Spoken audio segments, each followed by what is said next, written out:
नरेंद्र मोदी की सबसे बड़ी कमजोरी 177।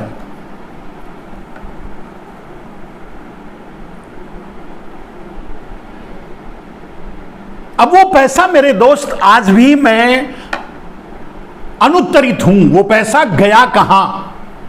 मैंने मतलब आप बता दो, सारे तरफ सेना का पैसा काटा गया, सेना का पेंशन रोका गया, दूसरे और विभागों का पेंशन रोका गया, नए अपॉइंटमेंट्स को रोके गए, लोगों को बेरोजगार किया गया, लोगों का रोजगार छीना गया। जिन विभागों से में लोग काम करते थे, अगर वहां से रिटायर हुए, वहां से कम हुए, तो वहां भी पैसा बचना शुरू हुआ। सेना को आज ये पैसा देने के लिए तैयार नहीं है। और अग्निवीर योजना सिर्फ इसीलिए लाई गई कि सेना को यह पैसा देने के लिए तैयार नहीं है।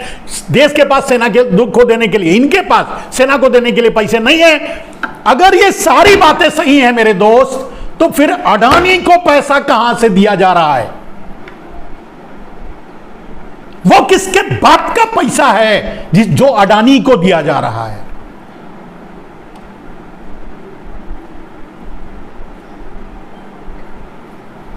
अगर तुम्हें 5 किलो अनाज की भीख तुम्हारे कटोरे में डाल दी जा रही है तो तुम्हारा ज्ञान मर जाता है। तुम्हें यह समझ में नहीं आती कि यह लुटेरा है, लूट रहा है देश को, लूट करके अडानी को दे रहा है। अब यह किसी को बताने की जरूरत है?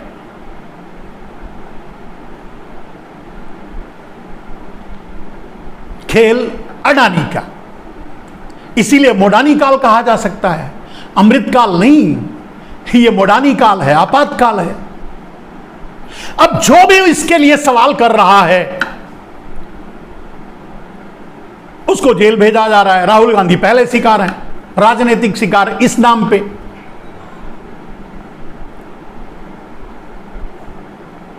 चलिए ठीक है, लेकिन मुझे एक बात समझ में नहीं आती कि जो अन्न खाते हैं, दाना खाते हैं, जो 5 किलो भीख के लिए कटोरा लेकर खड़े हैं,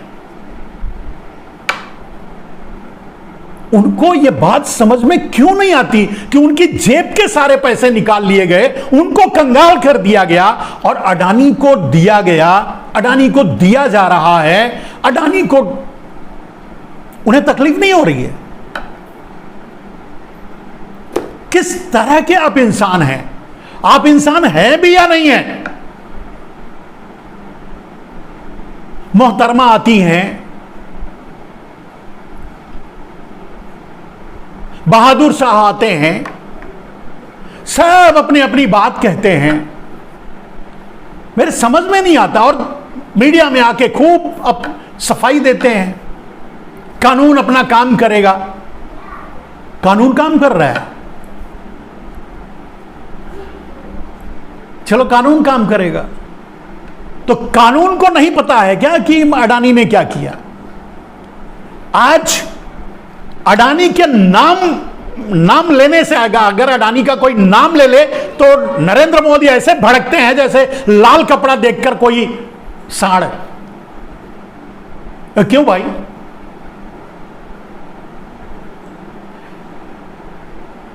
तुम इस तरह से गठजोड़ करोगे, तुम इस तरह से देश को लूटकर अडानी को दोगे, तुम इस तरह से देश के साथ अन्याय करोगे, तुम देश के आम आदमी का हक छीनोगे और कोई बोलेगा भी नहीं। यही लोकतंत्र है मेरे दोस्त।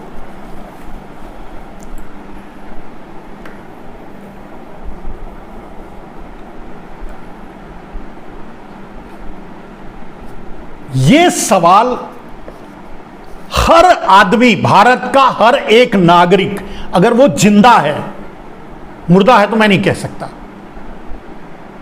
महामारी आई थी, उसमें मर चुका है, अगर उसकी आत्मा मर चुकी है, उसकी समझ मर चुकी है, उसका ज्ञान मर चुका है, तो बात अलग है।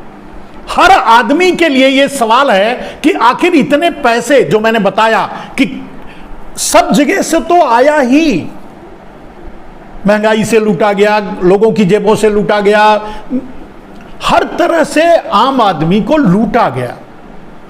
ऊपर से कर्जा भी 70 साल में 55 लाख 45 लाख समथिंग लिए थे, ये तो 100 लाख के आसपास ले लिए 8 साल में। कर्जा भी ऊपर से लिया गया। आखिर पैसा गया कहां,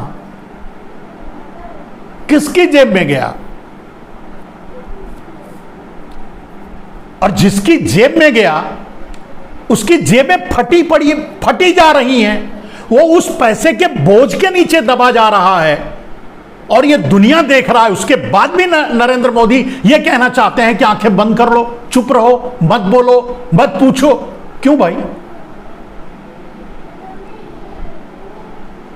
आम आदमी की बेइज्जती संसद में खड़े होकर कहते हैं कि जो उज्ज्वला का गैस लेते हैं वो हमारे खिलाफ कैसे बोलेंगे,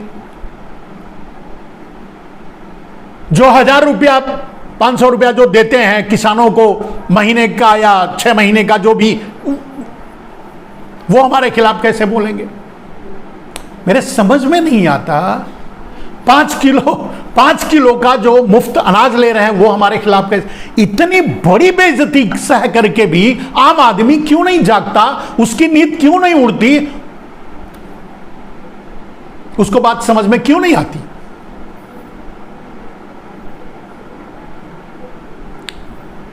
तो अभी तो मैंने आपको एक पक्ष बताया कि नरेंद्र मोदी ने यहां से लूटा, यहां से लूटा, यहां से लूटा, गया कहां? अब दूसरा पक्ष ये है मेरे दोस्त कि सब कुछ नरेंद्र मोदी लगभग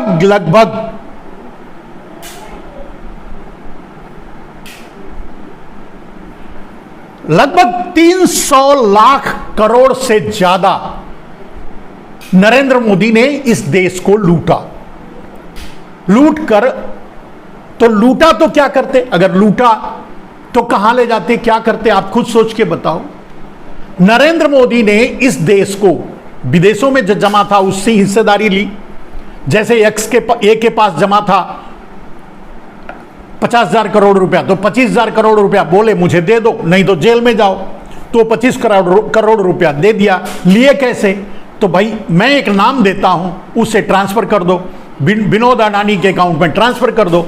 उस आदमी ने विनोद अडानी के नाम पे ट्रांसफर कर दिया।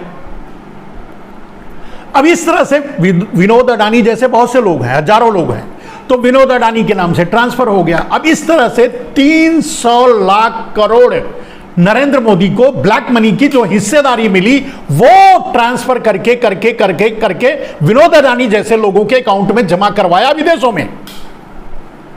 देश से जो लूटा, आपकी सब्सिडी काट के लूटा, आपके जेब से पैसा बैंक में डलवा कर लूटा, आप पर महंगाई थोप कर लूटा, डीजल पेट्रोल दाम महंगा करके लूटा।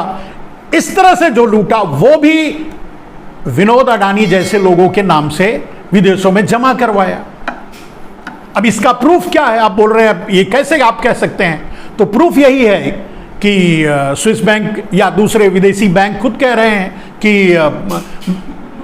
भारत का काला धन बढ़ गया है। तो बढ़ा कैसे? इसके अलावा कोई और रास्ता बताइए कि कैसे बढ़ गया। क्या डॉलर के मुकाबले रुपए का दाम बढ़ गया, इसके लिए वहां जो जमा किए हुए हैं भारत के चोर, वो पैसा ज्यादा हो गया, ऐसा कह सकते हैं? नहीं ना, डॉलर का दाम भी रुपए के मुकाबले रुपया 80 के पार कर गया है अवमूल्यन से।